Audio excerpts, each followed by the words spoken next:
आज भाजपा के लिए बेहद खास दिन है। आज स्थापना दिवस के रूप में भाजपा मना रही है। क्या लगता है कि 47 साल बहुत इजी रहे होंगे भाजपा के बहुत लिए? कठिन। आप 1951 से देखिए, हमारे सफर की शुरुआत हुई थी जनसंघ के पंडित दीनदयाल उपाध्याय जी ने, श्यामा प्रसाद मुखर्जी जी ने विपरीत परिस्थितियों में साहब पार्टी की शुरुआत की। लोग हंसते थे साहब कि कोई नहीं हो सकता।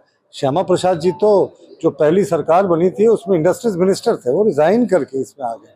कश्मीर के मुद्दे पे उनके नरेंद्र माफ कीजिएगा नेहरू जी से जो थे वो मतांतर थे, और इसके लिए उन्होंने इस्तीफा दे दिया। बाद में बहुत संदेहास्पद स्थिति में कश्मीर में उनकी मौत हो गई। आज भी उनकी मौत पर पर्दा डाला हुआ है। हमारे पंडित दीनदयाल उपाध्याय जी थे, वो दीनदयाल रेलवे स्टेशन, जिसे पहले मुगल सराय के रूप में हम जानते थे, वहाँ उनकी भी संदिग्ध परिस्थितियों में मौत हो गई। ये दोनों मौतों का राज आज तक नहीं खुला, और किसको उनकी मौत से फायदा हुआ वो सब लोग जानते हैं। 1980 में हम 1977 में हम साथ आए जनता पार्टी के, क्योंकि देश को उस समय हमारी ज़रूरत थी। हम लोगों ने पहले सोचा कि देश को बचाना है, पर जब ड्यूअल सदस्यता को लेकर बात हुई कि आरएसएस और आप इसके एक सदस्य नहीं रह सकते, भाई आरएसएस की तो कोई औपचारिक सदस्यता भी नहीं होती है, तो हमने अपना राष्ट्रवादी विचारधारा के तहत 47 वर्ष पूर्व इसी पार्टी की नींव रखी थी। अटल बिहारी जी पहले संस्थापक अध्यक्ष थे, 2 सीट आए थे हमें। जैसा जैसा सब लोग कहते हैं ना, हंसी उड़ाते थे कि 2 सीटों से क्या, हम 2 हमारे 2। और देखिए, हम 3 बार से लगातार सत्ता में केंद्र के, 2 बार तो अकेले अपने बलबूते पे सत्ता में आए थे। एक बार 303 के आंकड़े को भी हमने छुआ था। तो ये तो हमारे जो कार्यकर्ता पूंजी है वही है। कभी हमारे यहाँ मुट्ठी भर कार्यकर्ता होते थे, आपको पता है, जबरदस्ती कार्यकर्ताओं को दायित्व दिया जाता था। 1980 के दशक में कोई लेना नहीं चाहता था, टिकट दे दिया जाता था, लोग लौटा देते थे। और आज देखिए स्थितियाँ कैसी बदल गई कि 14 करोड़ राष्ट्रवादी कार्यकर्ता है। मतलब केंद्र में सरकार है, 3 बार केंद्र में आपकी सरकार रह चुकी है, तो ये 47 साल मतलब मुश्किल है। और केंद्र में सरकार होना और दूसरे पार्टी से कंपेयर करना कैसा लगता है? मतलब जैसा आप बता रहे हैं कि 2 सीटें मिलती थी, उसमें भी लोग हंसते थे। देखिए, हम लोगों ने मार खाया, हमारे कार्यकर्ताओं की हत्याएं हुई, आज भी हत्याएं हो रही हैं सब राष्ट्रवादी कार्यकर्ताओं की। केरल में देखिए, पश्चिम बंगाल में देखिए क्या स्थिति हो गई है कार्यकर्ताओं की। जो सत्ताधारी दल है वो टारगेट करते हैं, हत्याएं कराते हैं साहब, लेकिन हमारे राष्ट्रवादी दल के कार्यकर्ता कभी नहीं झुके। हमारे 2 सीनियर लीडर श्यामा प्रसाद मुखर्जी जी की और दीनदयाल उपाध्याय जी की संदेहास्पद स्थिति में मौत थी, हत्या थी, आज तक खुलासा नहीं हुआ। और मैं आपको बताता हूँ, कांग्रेस के एक शीर्ष नेता का बता दीजिए, लाला लाजपत राय को छोड़कर, जिनकी जो मौत है वो डंडे से हुई हो या जिनको फांसी पर लटका दिया गया हो। कांग्रेस तो आज़ादी के आंदोलन में भी फिक्स मैच खेल रही थी। वो हम इसलिए कहते हैं अंग्रेजों के साथ फिक्स मैच था कि 1946 में नेहरू जी को प्रधानमंत्री बनने की क्या आवश्यकता थी।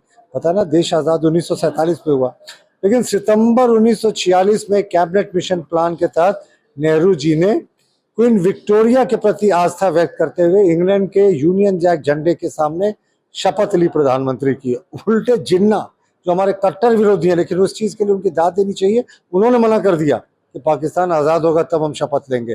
तो ये तो फिक्स मैच चल रहा था साहब।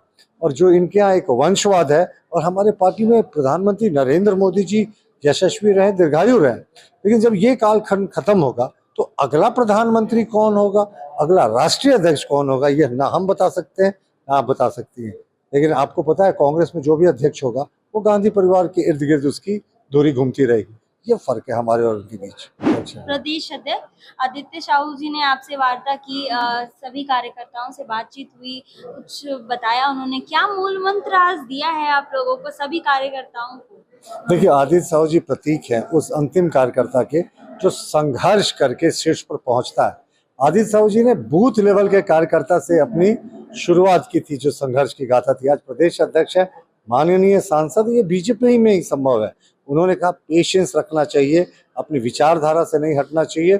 कभी सरकार विपरीत आती है तो भी आपको अपनी भावनाओं से अडिग नहीं होना चाहिए। और वो तो इतने सुलभ और वो शानदार आदमी है, इतने जमीन से जुड़े हुए हैं कि हम कार्यकर्ताओं के मन में उनके जो आशीर्वचन है ना, वो नया ऊर्जा का संचार करता है। उन्होंने जो मूल मंत्र दिया है अब उस पे जो भारतीय जनता पार्टी है अब काम करेगी। बिल्कुल। और देखिए, हमारे अध्यक्ष जी लीडिंग बाय एग्जाम्पल होते हैं। आप देखिए, वो आज भी एक गांव में रहते हैं, कुच्चू गांव में। वो चाहते तो कभी भी रांची में आलीशान भवन खड़ा कर सकते थे, लेकिन जिस गांव में उनका जन्म हुआ आज भी वो वहीं रहते हैं, वहाँ के लोगों के बीच में। तो ये हमारे पार्टी और कांग्रेस के बीच का डिफरेंस है। वो हम लोग आम आदमी पार्टी की तरह शीश महल नहीं बनाते मैडम, ना मुख्यमंत्री जी की तरह शीश महल बनाते हैं, हेमंत सोरेन जी की तरह। हम लोग जो साधारण कार्यकर्ता है, हमारा चाल चरित्र और चेहरा नहीं बदलता दायित्व के बावजूद। तो सुना आपने, ये थे हमारे साथ प्रतुल शाहदेव जी, जिनका कहना है कि इनकी जो पार्टी की मूल मंत्र हैं वो आज 47 वर्ष पूरे होने पर यहाँ प्रदेश अध्यक्ष आदित्य साहू जी की ओर से दिए गए हैं। अब देखना यह है कि अब क्या रणनीति जो है भाजपा भारतीय जनता पार्टी अपनाती है। केंद्र में बनी हुई 3 बारी से बनी हुई है। अब देखना यह है कि झारखंड में कब भारतीय जनता पार्टी की जो है नींव जो है वापस से आती है, ट्रेन जो है वापस से भारतीय जनता पार्टी की झारखंड में वापस आती है। लाइव लगातार के वीडियो को लाइक करें, सब्सक्राइब करें और बेल आइकन को दबाना न भूलें।